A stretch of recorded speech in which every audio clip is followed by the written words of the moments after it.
Hey guys, just want to show you guys what I've been playing. Well, I was gonna say recently, but actually oops, what am I doing? I just got this game. It's Flatout Carnage, and Flatout 1 and 2 are pretty good games. Flatout 2 is really popular. It's got a large community behind it. Flatout 2 came out in like 2005 or so, 2005, 2006. Flatout Carnage came out in 2008, and it gets a bad rep because, in a lot of bad reviews, because it's essentially Flatout 2 with some graphic tweaks, and that's about it. So a lot of people who bought Flatout 2, they waited and they liked it. They waited 2 years, 3 years, and then they buy this thinking it's like Flatout 3, but it's not. It's just a updated version of Flatout 2. So they say if you already own Flatout 2, don't bother buying this. But I don't own Fallout 2, and I think this kicks some pretty big ass. So I'm just going to edit in a little of the gameplay, not too much.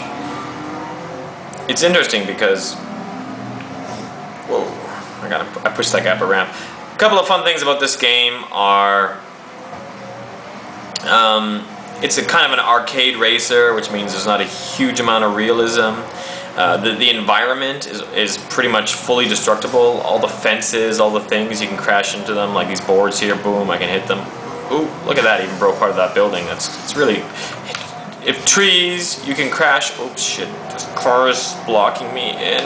There we go. You can crash into some of the trees. That's my turbo boost. But like, if the tree is too thick, then of course you can't break through it. It'll crash your car. But when you crash your car, it's not the end of the world, because you can just hit the like reset button and your car gets re-put back onto the road.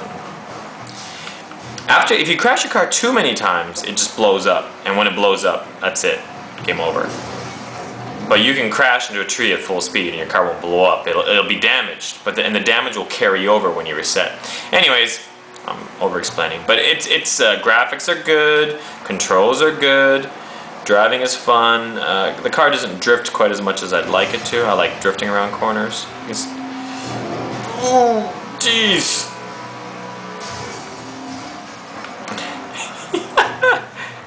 Okay, I'm gonna reset. But, like I said, one of the interesting things too is you have nitrous in this game. You can't see it because my camera doesn't get my whole screen. It's in the bottom right hand corner and my camera doesn't pick that up. But the nitrous oxide, you start off with no nitrous oxide, and you gain nitrous oxide by crashing into stuff. Be it other cars or be it part of the environment, like just crashing into a box or a fence will give you some nitrous.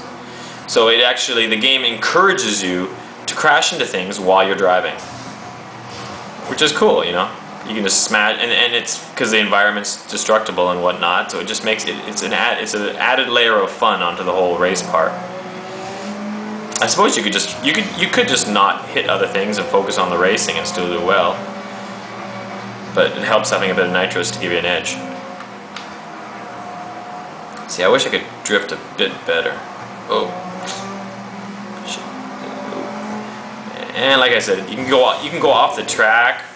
You don't get penalized too much for going off the track, which is kind of fun. Some games, as soon as you go off the track, it's just like, oh, you just got to restart the race. You go off the track once, you got to restart the race. But this game, see, look at that. I just drove out in the field and what. Sometimes you can go right off the track and stay off it for a while and still get back into the race and maybe only lose 1 spot or 2 spots. But in more realistic racing games, you go off the track and then you immediately lose a huge amount of speed, or by the time it takes you back onto the track, you're in last place and you have no hope of catching up again. This is more fun. It's an arcade racer. And right now it's on sale and you can buy it through Steam. If you don't know what Steam is, Google the word Steam and the word Valve together. V-A-L-V and S-T-E-A-M. Actually, I'll put a link and you can just download Steam there. Steam is the best for buying games online, in my opinion. I've bought over 50 games through it. So yeah, this is, I'm gonna do a nice jump here.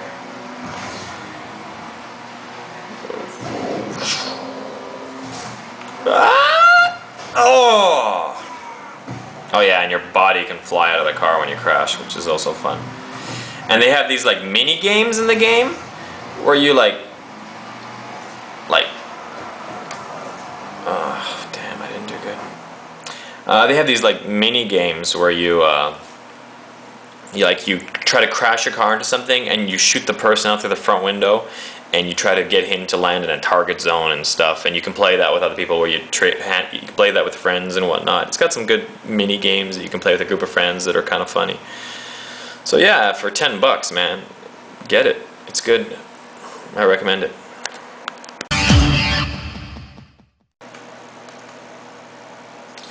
Yeah, and the game also has the classic smash-up derby type style racing where your goal is to kill the other cars and accumulate the most amount of points. It's not just a matter of surviving, it's also a matter of doing the most damage. I'm already damaged fairly badly myself.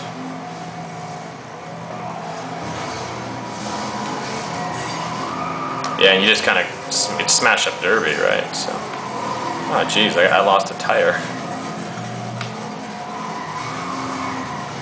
I'm like stuck on. Man, I'm missing my rear left tire is missing. Yeah, I didn't do very well. But anyways, yeah, it's got smash up derby, which is a nice break from normal race racing.